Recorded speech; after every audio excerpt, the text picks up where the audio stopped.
Ladies and gentlemen, seekers of truth and knowledge, welcome to an experience that will take you on a captivating journey beyond our world. Today we have a special treat for you as we sit down with the renowned Andromedan contactee, Alex Collier. Prepare yourself for a rapid-fire question and answer session that delves into the depths of cosmic wisdom and unveils the mysteries of the universe.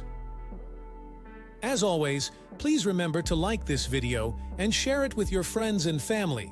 That way, it gets seen by more truth seekers. Also, remember Alex hosts a live webinar 3 times a month on a Friday at 2 p.m. Eastern Time, so be sure to visit the link in the description for more information. But for now, here are today's rapid-fire questions and answers.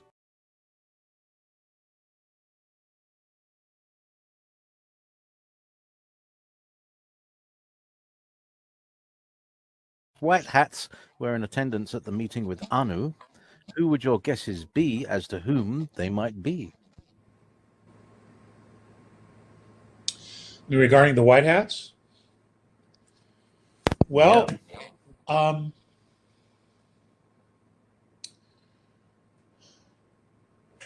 okay. Let me just share this with you. There are Terran white hats. There are boots on the ground white hats that are human beings but not Terrans. And you could literally call that the Alliance. Okay, you can call that the Alliance. And then, of course, you have your off-worlders. They're also part of the Alliance. But the Terran Alliance is made up of both Terrans and non-Terrans. Now, there have been boots on the ground here for quite some time. Watching, observing, recording, sending information back and forth off-world. You might be surprised, or you won't be surprised, but many of them are women who keep very much to themselves, but they're oracles. And they communicate with large groups all at the same time.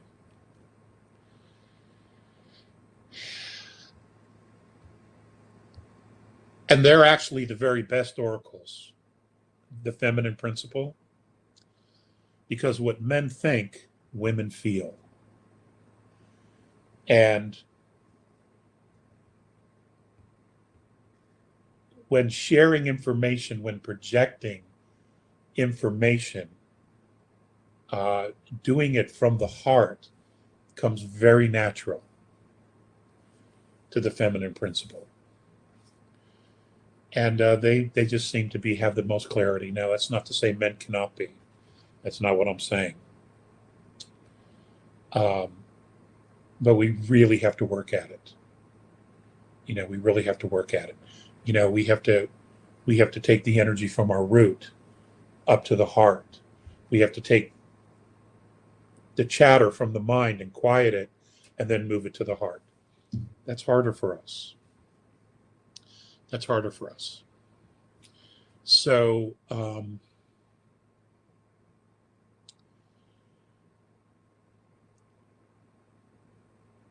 what's going to help is when the feminine principle truly takes its place again on a frequency level and balances everything that's going on the planet, everything. And that's pretty difficult to put into words. But when that happens, men will drop their self-imposed loneliness. They will drop their shields and become more heart-based, which we need if we plan on surviving. Because once everything falls into balance, the warrior needs to become the nurturer as well, not just the warrior. And that's going to be a transition. That's going to be a transition for for most of humanity, at least the male population. Because we're not raised to be vulnerable. We're not.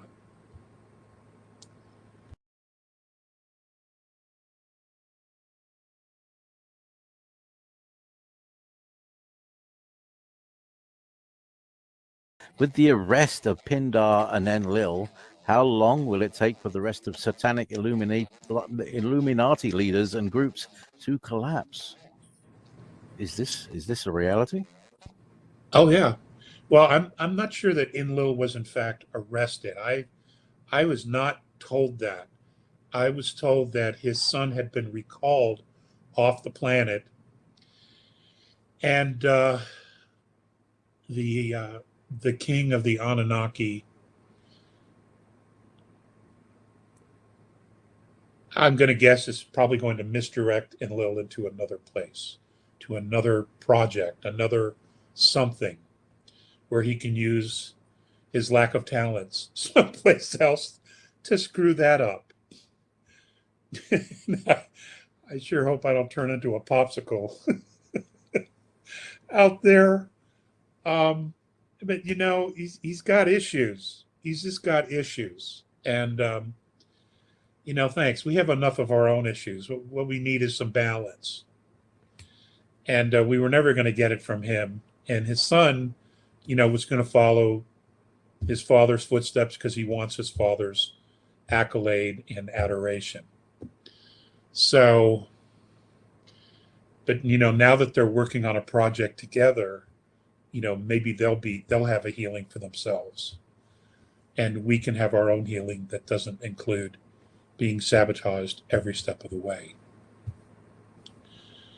Now, what that also means is that we have no excuses. We will have absolutely no excuses whatsoever, because now that all the obstacles are being removed, and we're going to be shown what those obstacles were and how they have affected humanity. You know, we have several really big steps that are before us. One is the recognition that we're all family, regardless of race, creed, or color. We're all family. Two is that we truly need to watch out for each other and have each other's back. Three, the only way we're going to have a healing, a genuine healing, is to understand the past and come to a place of forgiveness, not only with ourselves, but with each other.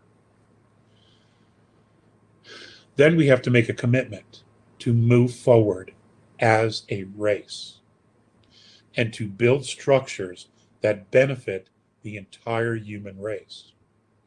No more egos, no more rich and famous, no more wealth. None of that matters. At the end of the day, none of that shit mattered or matters.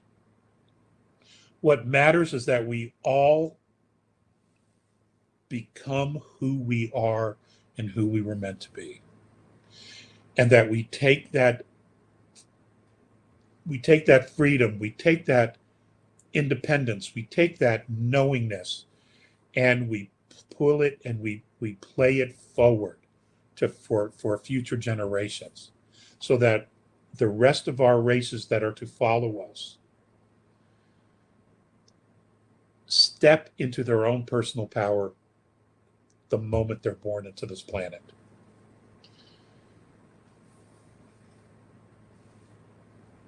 I've said this so many times over the last 31 years.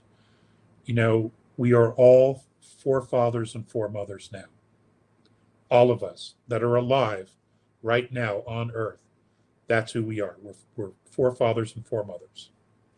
The world that we begin to create will begin the process of the next legacy of the human race. It has fallen to us to not only dismantle, but to begin the process of rebuilding, using all the knowledge that we have. It can't be past generations because they're gone. It can't be future generations because they're not here. It has to be us. This task is on us to begin the process of rebuilding humanity in a holistic way, where everything we do is all connected to each other. Everything. There's no compartmentalization of any part of anyone's life. Okay? Your spirit, you're a soul, you're multidimensional, and your life here, whether it's third, fourth, or fifth, has to represent all that you are and all that you represent, which is humanity.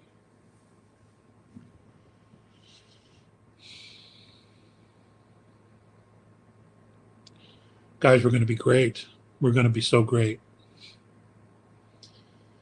You know, it's just, we just haven't had the chance. We've been so fucked with. It's just, wow.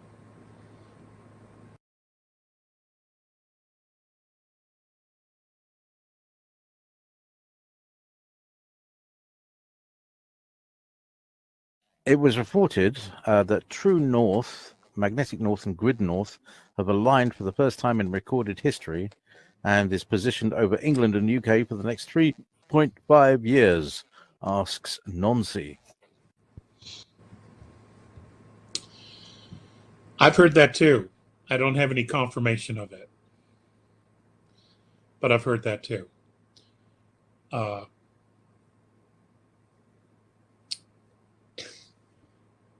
You know, the really great thing about Tesla technology, when he was pulling the resonant frequency out of the earth to generate electricity, wireless electricity, it didn't matter where the poles were. They could flip, then they could flip again, but the earth would continue to generate the resonant frequency, which was electricity.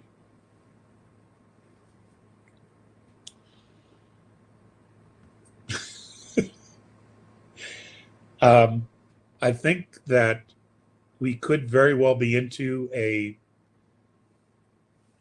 magnetic pole shift.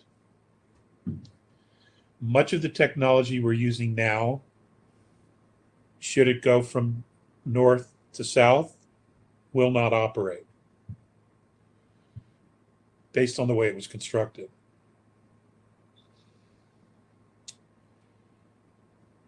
And that in itself is not a big deal, with the exception of generating power for cities, for lights, for heat, et cetera, et cetera, et cetera, those kind of things. The Tesla towers alleviate that concern completely. So I'm sure that's on their list, their to-do list, the Alliance and everyone's to-do list, is to transition from this old system to a new system of free energy. I don't know that we're going to be given small power packs to start. I think what will happen is they will begin with the Tesla towers. We will move to a wireless power system and see how everybody behaves. You know,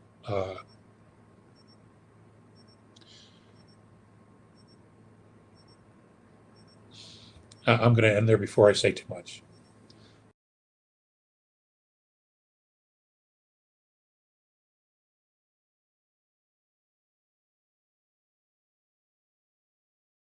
Is that nasty AI black goo? One moment. Is that nasty AI black goo system around Earth already smaller and weaker? Thank you.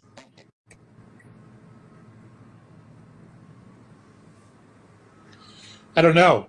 That conversation has not come up in quite some time with Mornay. So I'm going to assume that it's not an issue. I'm sorry, the weed guys are outside, you know, blowing the leaves from one side of the street to the other, which makes no sense.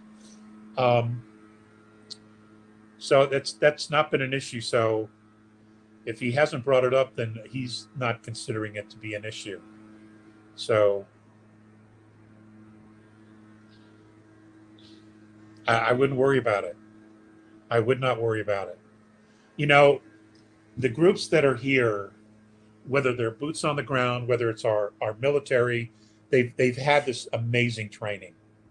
You know, being a Marine in the future, 50 years from now, is going to be very different than being a Marine now.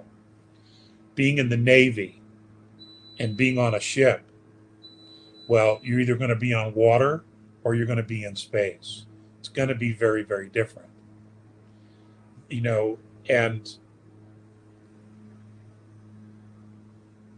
being part of a team, you learn how to deal with things, threats. You know how to clearly put them in perspective, and you know what they actually are. So, and because you have that information, you're not in fear per se. So, so these things are not threats any longer because we know what they are. We know how to deal with it. We have it in perspective. And as long as you have perspective, most of your fears go completely away because you understand. So why don't we just kind of put the black goo thing onto the shelf for now, all right? And if it comes back up for some reason, then we'll take it off the shelf and put it in front of us. But at the moment, I don't see that it's an issue or a threat.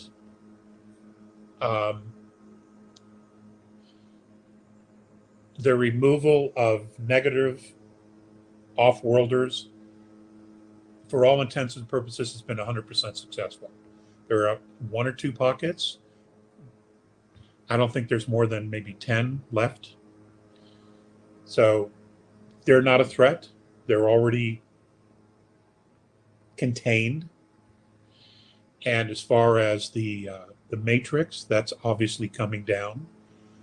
The enslaved monetary system, that's obviously collapsing. The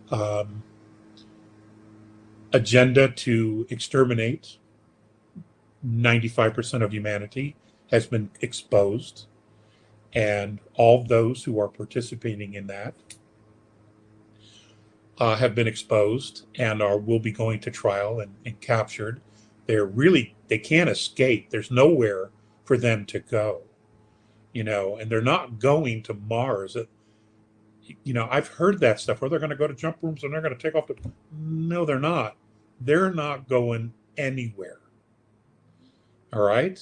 No one wants these things anywhere except in a cell because of their crimes against humanity. So, you know, again, let's have some perspective here. Okay, that's what's necessary, is perspective.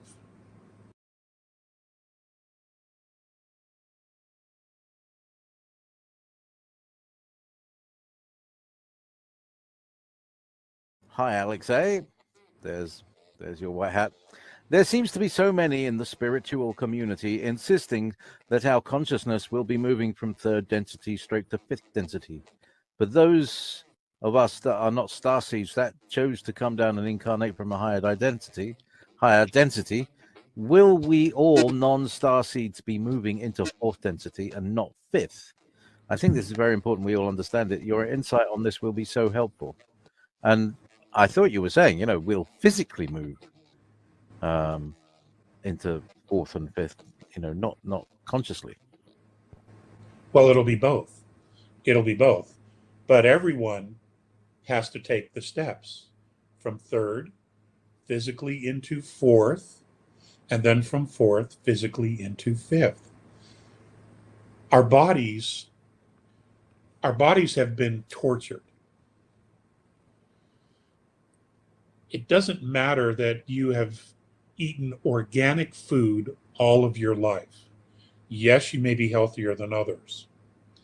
But if you've taken a shower, if you've breathed the air, if you've eaten in a restaurant, and it doesn't matter whether it's always organic, it doesn't matter.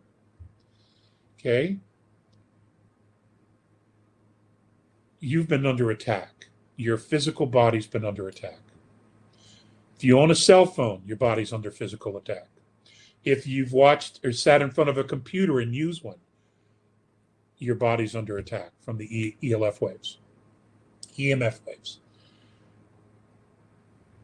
Okay, everybody here is at varying degrees of attack.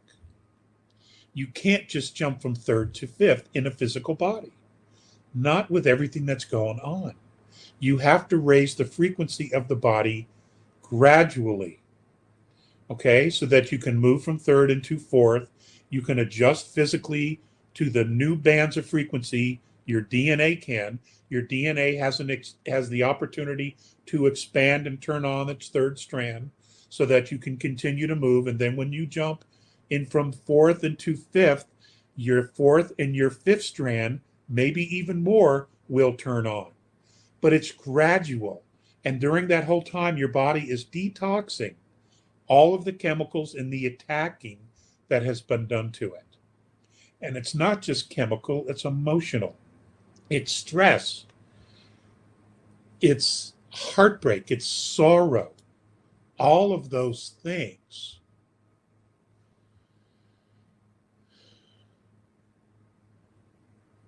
The body has to let go of because that's where we've stored all of that energy. Okay, the anger, hate. It's where we've stored it all. We've stored it all in the body.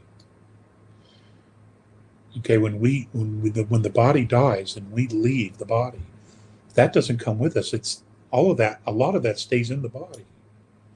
Okay, it stays in the body.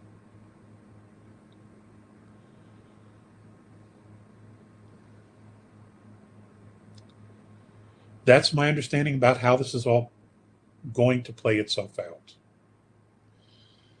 Consciously, just on a conscious level, there are many people on the planet already in fifth. They already understand it. They're already pulling information down from there. They're already seeing it. They're feeling it. They're operating on some level in fifth density. Um,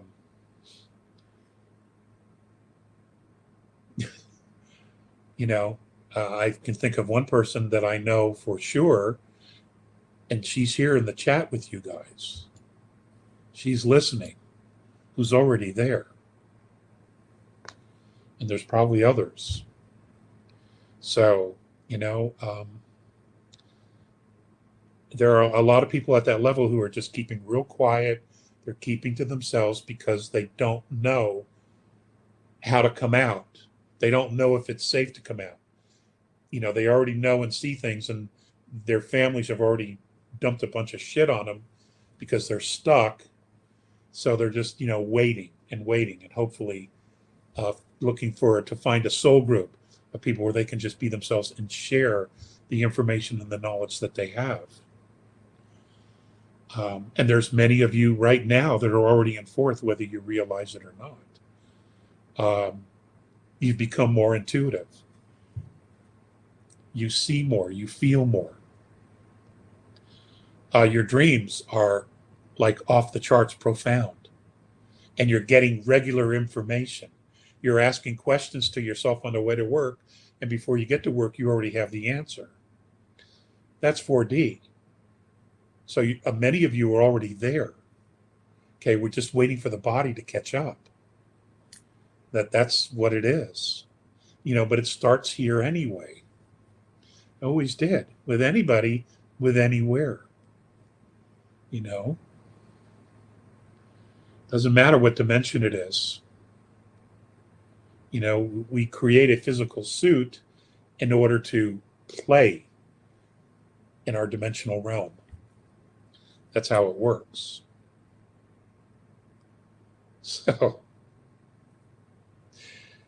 you're all coming along nicely. You're all coming along very nicely, whether you realize it or not.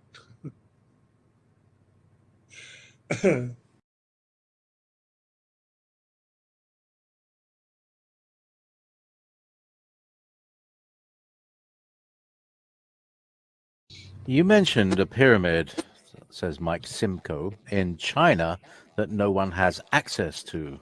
Can you comment further on this pyramid?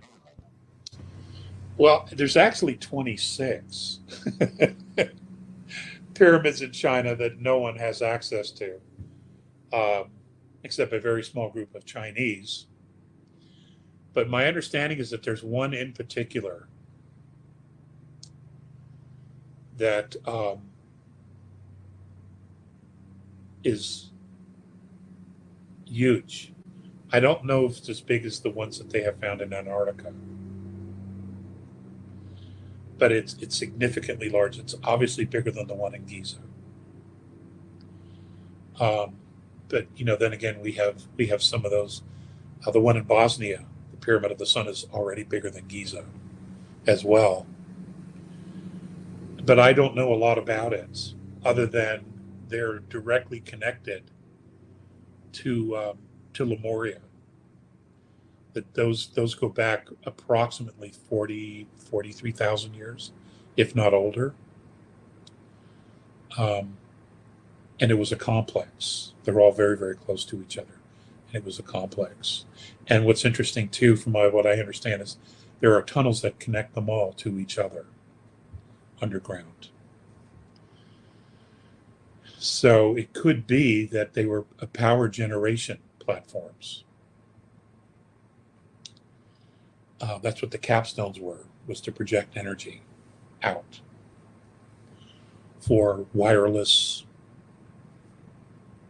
flying carpets, Mavatis, for other type of craft that flew without propulsion, that used magnetics, that they all flew on ley lines. That's what our ancestors did, is that they had craft platforms that used magnetic fields of the ley lines, and they would travel on them anywhere in the world as long as they stayed on the ley line or within the energy field of a ley line. They flew on these ley lines. So the story about magic carpets is true. They're called Mavatis. And they were basically a wood platform that had magnetic equipment underneath it. And because of the splinter factor, they would throw a rug over it for everyone to stand on or to sit down on. Hence flying carpets. Arabic texts talk a lot about our history. It's just that the archaeological historical community has poo-pooed it because it doesn't fit the narrative of the Matrix, But there's a profound amount of information there about everything. And I'm surprised we haven't got more information about those Arabic texts, about our history. But one day it's all going to come out.